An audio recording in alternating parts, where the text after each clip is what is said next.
Mude ovele ngesiluba phakathi kwamangesi namaqada sinabe konjani eduke ezulwini ezinye bedwele emafini sinibingelele sinamukele ke Phinapi la wethamele khona i1 KZN TV igama lami ke nguphiwe ngokwaMthembu njengoba sikhuluma nawe ke osukwini namhlanje sisendaweni ke iyakwaDukuza nokuyilapho khona size ngesimo ke esingesihle samsana ke nomnyango wezokubusa ngokubambisana nendaba zomdabu ke esifundazweni saKwaZulu Natal oholwa umhlonishwa umfundisi uThula Sizwe Buthelezi into ke enzekile embukeli esingachazela yona nje okuyisona simo ke esisilethela isimo la khona kuqubuke umlilo impeleni ke ongakaziwa imbangela yawo ukuthi ngabe uqale kanjani futhi ke usukaphi kodwa kuyavela ke ukuthi ugcine udlule nemphefumulo ke emhlanu okubala kakhulukazi ke izingane ezincane ngizothi incane ngoba cishe zisukela ke onyakeni owodwa bese kuthi omdala kunazo zonke abeke neminyaka ke ewu19 yize kuvela ke ukuthi phakathi kwabo lo obeneminyaka ewu19 ube umzali kwezinye ke izingane ezimbili ezigcine ke zibhubhela khona ke endlini into ke sifisa ukuthi siyithole embukeli ekakhulukazi ngoba ke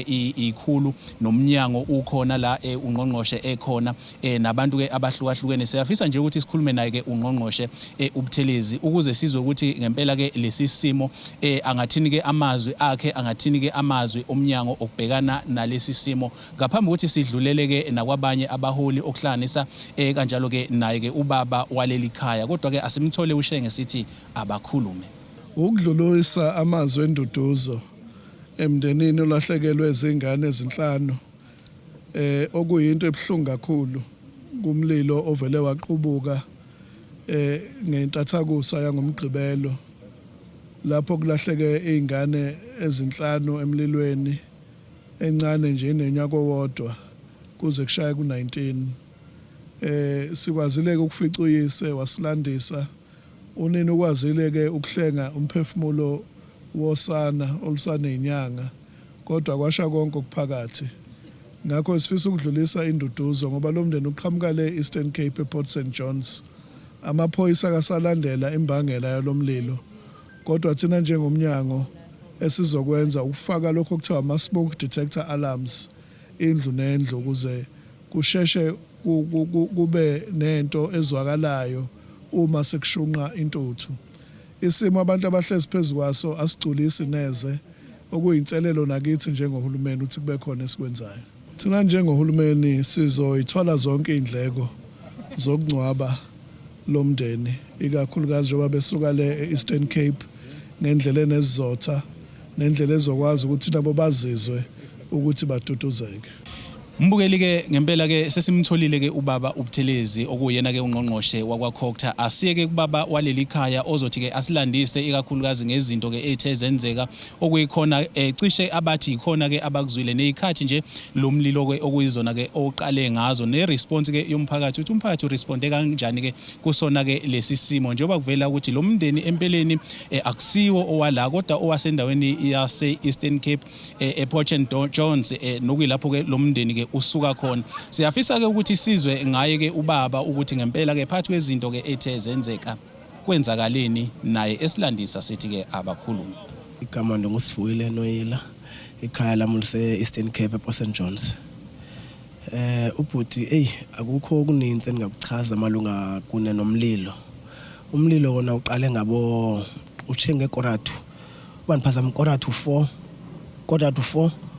ukuya kwi10 ngoba nje bandine pool table isnooker bekudlalwa isnooker kubukelwe ibhola sadlala kutheme ngo3 ndavala ndathi guys ndiyozela ndiyalala mina nengane zami sezilele ngoba ingane zizilala kulendlu ishileyo mina nilala kwengemva isizathu edala nilale ngemva ingane yami le indala ina19 inama twins ngoku ndine birthday 1 ibirthday enkulu enough sinoma wayo sadedela ingane kule bed enkulu kuba ilale nama twins lina 3 years nomzulwana 2 years akwazileyo ukusinda yena bane bed encane esecaleni sabe thina sesithatha single bed encinci sayifaka kulendlu ingemva ibingana lutho salala pha ndiye ndavala ngabo 3 ndakhiya igate nje banibonile egateini pha kuyakhiwa kuyalokho akhilokhi nangoku kitchen kukhilokhi ndakhiya ndavala iTV ndavala umculo ndangena eroomini ndalala nditheme ndilala ke ndasibheka isikhathi bekungu 3:22 ndangena ndalala ndangena ezingubeni ngithe ndisalele kancane nje mekungathi kuzubuthongo ingakho mengicabanga ngithi noba bekuyi 25 minutes ukuya ku half past ndingene ezingubeni njengoba ndisithi noba ikoratho okanye 10 to ndiva ingane lingapha yascream iyakhala tata iyakhwaza sive sisukume noma wazo sisukume ndilayita ugesi awukho ugesi ndibe kwenzekeni kungena izigebengu ndikhile nje egeyithini akho ndawo ngena pha egeyithini ndiyatshuta ndifake ilock chain ndizama into yokuqoka ndiphume ngeanti uma besephumile avula ucangulu angena apha eshelthini afike pha ngoba ibhagla vela ayikhiwe ngoba kuyakhiwe egeyithini abesefika evula isicapha aphusha ucango kuba kuvalwa ngesipikile aphusha ucango akungeneki kuba sendifikile nami ke mina kuve kwamkanje umqondo andazi nje uba ndive kwenzakani kwemka umqondo kwathinda phelwa ngamandla ndimela eminyango umlilo ungaka kutsho usofa kutsho usofa omkhulu ngapha kusofa omncinci ngapha bayatsha bazitiles lapha ndifakanga no carpet and lo mlilo ungaka uqala nje apha ngasemnyango ongeneki umama ndimbona ngibungeneni kanjani kuba uzamela ukungena nesithi mase sisho wevingane ithinta wayiphosela phandle mephinde eqhubeke ethi uzama ekamereni uthi nje uvatshaya ngumlilo waphinda back sabe sikhwaza ke bese sikhwaza uyakhala yena nami ndiyakhwaza bebe sebefikile abantu kuzama ukubulawa umjondolo qha ke ndakhe ngama shutterboard la aqinileyo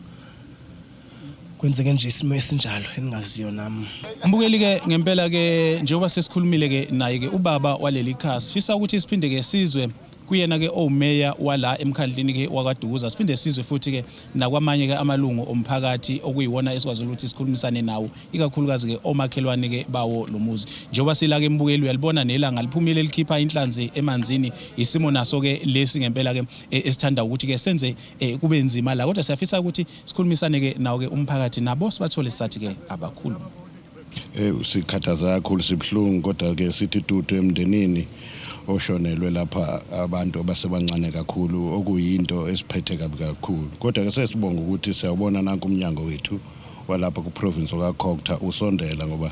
isikhathi njengamanje sidinga nje induduzo kuphela kodwa kufuna ukuthi silule isandla sikwazi ukulekelela lo mndeni wakithi ukwazi ukuthi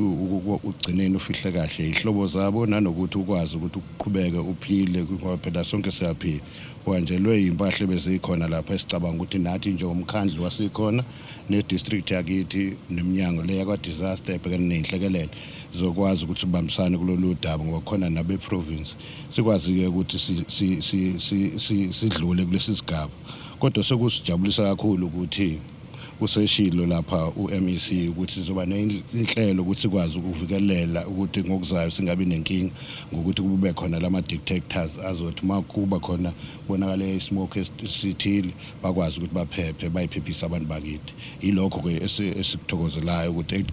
namhlanje sesiyaqala ukuthi sisenze inhlelo bangitshelile nje abasebenzi ukuthi kusasa bazohlangana ke sebe qoqa konke ndawonye ukuthi indlela yaphambili ihamba kanjani ngokomyalelo kaMEC wethu uShenge uBabuthelezi ngikubonile mina ngokwami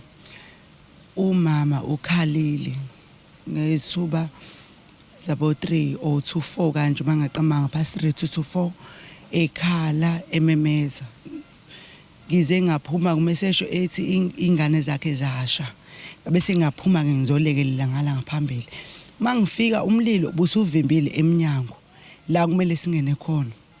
lakhi la ke kwa sanela khona besinompompa bafushane sakha amanzi sazama ukuthela kodwa ngesikhathi sithela ke bhuti amanzi bebe lokho abafana bengena ngaphakathi bekwazi ukuthi basikhuphele abantu abangaphakathi kodwa ekugqibeleni abantu abaphumile engibabonile mina baye bawu4 lo oyedwa ngimbone ekugcineni babe kuthi ungaphakathi ukuba umlilo uqale kanjani ngendixoke xa besisho abantu bathi akekho umuntu olayitileyo ngoba nasendlini sijongile besitofu besi off igesi ibi off kuye kwacingwa njengomphakathi ngathi kunguvutha besingazi ukuthi kwenzakaleni ezisingekazi nangoku ababini kubo ndingatsho ndithi baphume bengekasoleki basolekele apha phambi komnyango ngala ngaphambili umntwana nalo umama ona 19 years angeke ngisho umntwana ba ubena ngaphi iminyaka ngoba abantwana abaningi bebaningi vele abantwana bakhoyo kodwa umama yena ubize umntwana wakhe igama kubafana bebekhupha ngaphakathi kodwa asazi ukuthi ubethi ngubani umntwana? Bayi-5 xa bebonke. Lo wam amdala anama-twins, una-19 wasamkele. Kube ngumtshanam lo kasisi wam ongumfana una-14. Kube ngumagcina lo wam lo uma wakhe athintekileyo naye una-3 uAmila. Kube ngama-twins ke laba abazukulu kum ana 1 year. Ya kunzima bhuti kakhulu. Umzekelo ngoku andazi kunzima nokucabanga ngoba akuyofamily one le njengoba ndisisho ndithi zingane zami zonke kodwa uma bazo behlukene. Uma wale indala ibinengane nayo useGoli. Uma wale incinci ina 3 years ngulo akhona aseduze kwami yenzeke into ndikukho yena. Ngoko kubhlungu kakhulu kubuye kubenzima ucabange ingqondo iphele esithubeni. Zizofihlelwa Eastern Cape imizimba yoyi5 kodwa zifamily ezehlukileyo kuba anishadanga. Zingane zami zonke kodwa anishadanga. Sibhilonga kubo koma bazo. Ebhilonga ekhaya yile engumshana wam ngoba ibiza uNoyila izofihlelwa ekhaya ibhilonga ekhaya yona. Ezi zami ziligazi lami sibhilonga kubo kamawazo kusebhizane kusePort St Johns ngoba anishadanga. Yiyo nje into evele ndimisele ngengqondo ndingazi ba kuzokwenzekani. Thina njengohulumeni sizoyithola zonke indleko zokungcwaba lomndeni ikakhulukazi njengoba besuka le eEastern Cape ngendlela enezizotha nendlela ezokwazi ukuthi nabo bazizwe ukuthi baduduzeke. Mbukeli wami ke uma ngabe sekuyilesi sikhathi sekuyisikhathi la khona sifanele siliguqise uhlelo sithi nina bakaMsumude ovele ngesiluba phakathi koMangisi namaqadasi nina benkonjane eduke ezulwini ezinye beyidwele emafini siguqisa kanjalo uhlelo besithi abakhulume siwadukuza igama lami nguphiwe ngokwamthembu uncede inyoni encane yasha amaphiko yandeza ngivumeleni ngiguqe siguqeni sonke sothi sikuma kube kusoluzayo inkosi inibusise.